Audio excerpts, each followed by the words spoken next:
एक गांव में एक ब्राह्मण रहता था। वह पूजा पाठ कराकर किसी तरह अपने परिवार का पेट पालता था।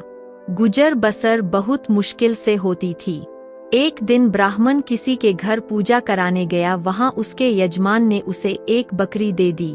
ब्राह्मण का घर बहुत दूर था। वह मन ही मन सोचता जा रहा था, इस बकरी को अच्छे से पालेंगे, यह दूध देगी, उसे बेच देंगे, उससे जो पैसे आएंगे उससे घर का गुजारा बहुत अच्छे से हो जाएगा। उसी समय जंगल के रास्ते पर 3 ठग बैठे थे। उन्होंने ब्राह्मण को बकरी ले जाते देखा तो उनके मुंह में पानी आने लगा। पहला बोला, अगर आज ये बकरी हाथ लग जाए तो शाम को दावत हो जाए। दूसरा बोला, ब्राह्मण ऐसे तो बकरी देगा नहीं, कुछ तरकीब लगानी पड़ेगी।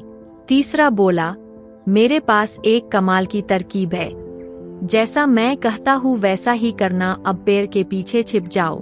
तीनों पेड़ पीछे छिपकर बकरी हड़पने की योजना बनाते हैं।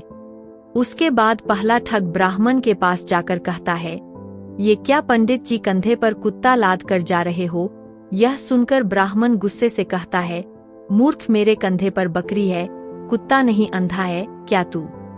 यह सुनकर ठग हंसने लगता है, पंडित जी आपके कंधे पर कुत्ता है, अगर किसी को पता लग गया कि एक पंडित कंधे पर कुत्ता लेकर जा रहा है तो कितनी बदनामी होगी। पंडित जी ने कहा, यह बकरी मुझे यजमान ने दी है, कुत्ता कैसे हो सकता है? तू अपनी आंखों का इलाज करवा। यह कहकर पंडित जी आगे बढ़ गए। पहला ठग आगे चला गया। कुछ देर बाद दूसरा ठग पंडित जी के पास आया और बोला, पंडित जी ये गाय का बछड़ा कहाँ से ले आए और इसे कंधे पर उठाकर क्यों घूम रहे हो?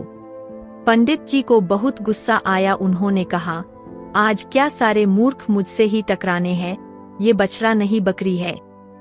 दूसरा ठग गुस्से में बोला, पंडित जी लगता गर्मी में वजन उठाने से आपका दिमाग खराब हो गया है, जो बछड़े को बकरी कह रहे हो। यह कहकर वह भी आगे चला गया। अब पंडित जी सोचने लगे, पता नहीं क्या बात है, पहला आदमी इसे कुत्ता कह रहा था, दूसरा आदमी इसे बछड़ा कह रहा है। पंडित जी यह सोचते हुए कुछ आगे बढ़े ही थे, तभी उन्हें तीसरे ठग ने घेर लिया और बोला, पंडित जी यह सिर पर गधे का बच्चा उठाकर क्यों घूम रहे हो? कैसा जमाना आ गया है कि पंडित भी गधे को सर पर रच कर घूम रहे हैं। यह सुनकर पंडित जी ने कहा, तुझे बकरी गधा दिखाई दे रही है, इसमें मेरी क्या गलती है? मैंने तो बकरी उठा रखी है, वो भी सर पर नहीं, कंधे परफ।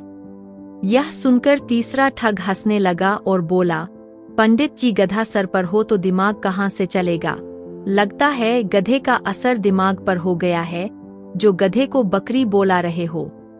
यह कहकर वह भी आगे चला गया। उसके जाने के बाद ब्राह्मण ने सोचा, कहीं यह कोई पिशाचिनी या भूत तो नहीं जो सबको अलग अलग जानवर के रूप में दिखाई दे रही है।